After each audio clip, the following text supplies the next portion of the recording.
اور اسے بیکار و فضول کہہ کر پکارا ہے۔ فدان کے قدیمی رسومات کے مطابق جو کوئی بھی عظیم اشتار کی اہانت کا مرتکب ہوتا ہے اسے منجنیق کے ذریعے نظر آتش کیا جاتا ہے۔ میں بے گناہ ہوں، میری مدد کرو۔ صاحب اعظم میں بے گناہ ہوں، میں بے گناہ ہوں، میری مدد کرو۔ مدان کے لوگوں میری مدد کرو، مجھ پر رحم کرو، میں بے گناہ ہوں۔ اے مدان کے لوگوں، اے مدان والوں، مجھ پر رحم کرو، میں بے گناہ ہوں۔ میں نے کوئی گناہ نہیں کیا، رحم کرو، چھوڑ دو مجھے، میں بے قصور ہوں، مجھ پر ترس کھاؤ، مجھ پر رحم کرو۔ اے مدان کے لوگوں، میرا گناہ کیا ہے، میری خطا کیا ہے؟ میں بے گناہ ہوں، بے گناہ ہوں میں۔ اے مدان کے لوگوں، میرا گناہ کیا ہے، میری خطا کیا ہے؟ اے مدان کے لوگوں، میرا گناہ کیا ہے؟ میں بے گناہ ہوں، بے گناہ ہوں میں۔ فضول میں مت چلاؤ، یا تو تم اپنا خون بہا ادا کرو، آگ میں جلنے کے لیے تیار ہو جاؤ۔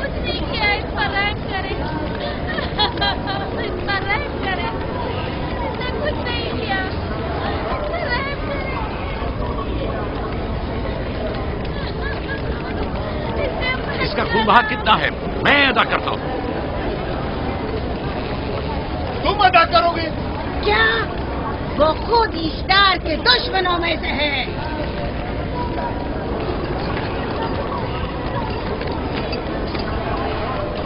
تم تو خود اشتار کے دشمنوں میں سے، پہلے اپنا تو خون بہا ادا کرو۔ پھر مجھے کیوں نہیں گرفتار کرتے؟ منجنیق کے ذریعے نظر آتش ہونا تو مجھے اجداد سے ورثے میں ملا ہے۔ میرے دادا ابراہیم بھی ایک بار نمرود کے حکم سے آگ میں پھینکے گئے تھے۔ تم اگر اب تک گرفتار نہیں ہوئے تو وہ بھی حاکم کی وجہ سے، کیونکہ تم اس کے بھانجے بھی اور داماد بھی۔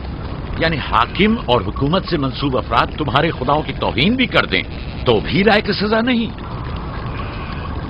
اسے گرفتار کرو اور اس کے دادا کی طرح اسے بھی آگ میں ڈال دو۔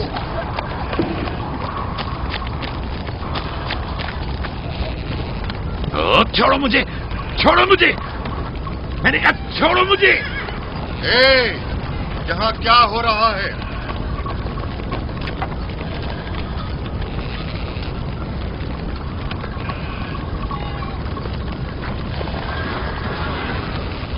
اسے چھوڑ دو اور اس ملزم کو بھی چھوڑ دو۔ فارس کو سزا ملنی چاہیے۔ جب یعقوب اس کا خون بہا ادا کر رہا ہے تو تم لوگوں کو حق نہیں کہ اسے سزا دو۔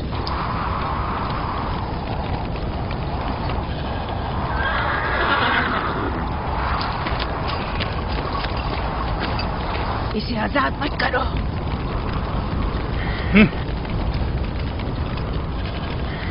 یعقوب، تمہیں 500 دینار فارس کا خون بہا ادا کرنا ہوگا۔ مجھے کوئی اعتراض نہیں، میں یہ رقم ادا کر دوں گا۔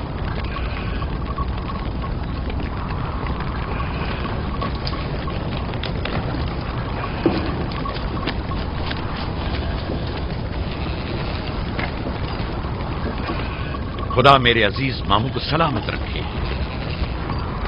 آخر میں کب تک تمہاری حفاظت کروں کہ تم پر کوئی مصیبت نہ آئے؟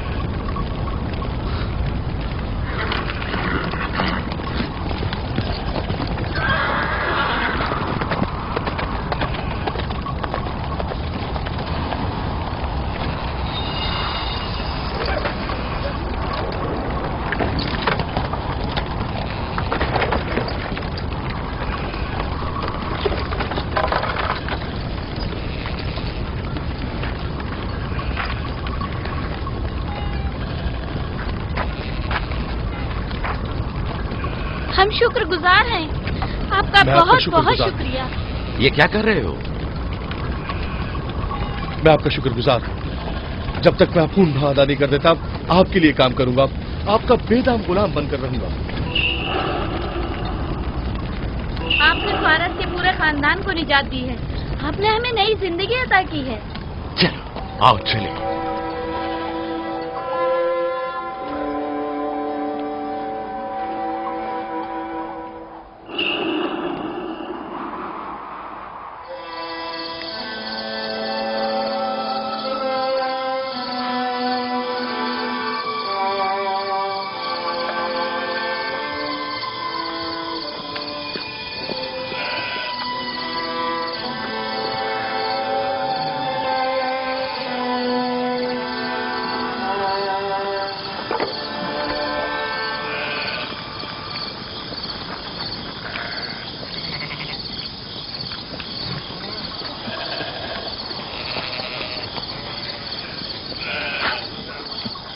اچھا آدمی ہے، بیچارہ ہمیشہ کام میں جتا رہتا ہے۔ سالہ سال سے اشتار فدان اور بابل کے لوگوں کی قربانی مانگ رہا ہے۔ اگر خدا لابان کو ہماری مدد کے لیے نہ بھیجتا تو یہ ہم دونوں کو ہی جلا دیتے۔ فارس کو چاہیے کہ اپنی زندگی کی نجات ملنے پر اشتار پرستی کو چھوڑ کر یکتا پرست ہو جائے۔ ہو گیا ہے راہیل، وہ ہو گیا ہے۔ جس لمحے اسے موت سے نجات ملی ہے وہ یکتا پرست ہو گیا ہے۔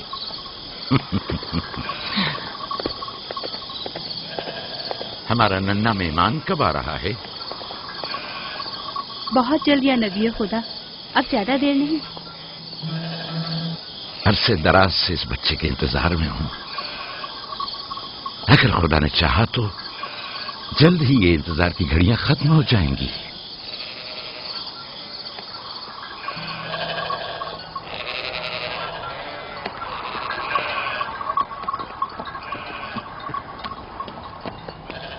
اس سردار اور اس کے ہمراہیوں پر درود ہو۔ یعقوب گلابان پر درود ہو۔ شکر گزار ہوں۔ لگتا ہے کہ اشتار کے لیے نذرانے لے کر جا رہے ہو۔ خداؤں کو خوش بھی تو کرنا ہے، ورنہ اس سال بارش کا کوئی امکان نہ ہوگا۔ ایسا نہیں لگتا کہ ان خداؤں سے کہیں زیادہ تمہیں ان کھجوروں کی ضرورت ہے؟ کچھ لوگوں نے توہین کر کے خداؤں کو غضبناک کر دیا ہے اور اب ہمیں اس کی تلافی کرنی ہوگی۔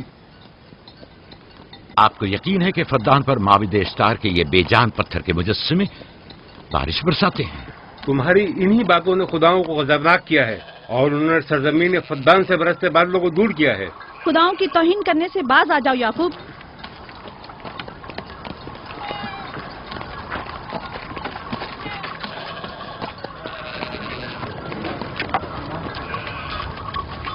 یہ خود پر کیسا ظلم ہے کہ خداوند قادر مطلق کو چھوڑ کر کمزور و ناتواں مجسموں کی پرستش کرتے ہو؟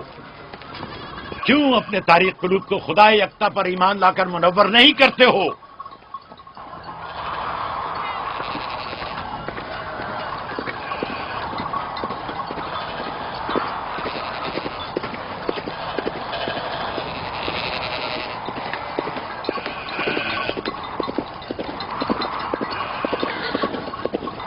اشتار بزرگ، بارش برسانے والے خدا، تمہاری عبادت گاہ کو تمہاری دشمنوں کے خوف سے پاک کرتی ہوں تاکہ تم اس سرزمین کو خشک سالی سے نجات دے کر فدان کے لوگوں پر اپنی رحمت کی بارش برساؤ۔ اے اشتار عظیم، تمہارے معبود کو تمہارے دشمنوں کے خون سے غسل دیتی ہوں، شاید کہ اس طرح کہ تم اس سرزمین سے خشک سالی کو دور کر کے فدان کے لوگوں پر باران رحمت ہمیشہ کی طرح معبود کے سامنے کھڑا ہو کر خداؤں کی توہین کر رہا ہے۔ اے سردار اس کے بیوی بچوں سے باتیں کر رہا ہے لیکن مجھے کچھ سنائی نہیں دیا۔ کرو اور اپنی رحمت کی برسات یعقوب پاس آنے والا فدان نہیں۔ کے لوگوں پر نازل کرو۔ اے اشتار عظیم،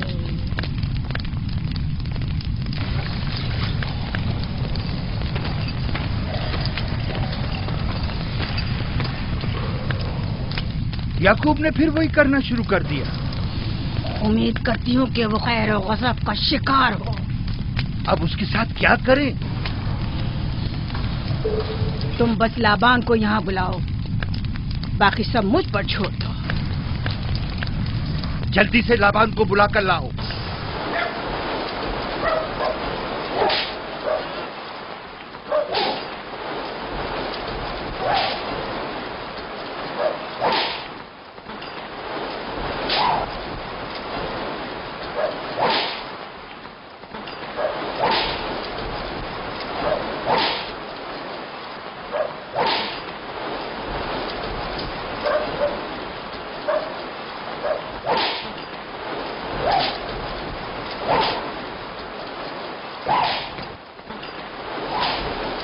عالی جناب، معبود اشتار کے بڑے کاہن نے آپ کو وہاں بلایا ہے، ہمارے ساتھ چلیں۔ کوئی خاص کام ہے؟ جی عالی جناب۔ اب بس کرو۔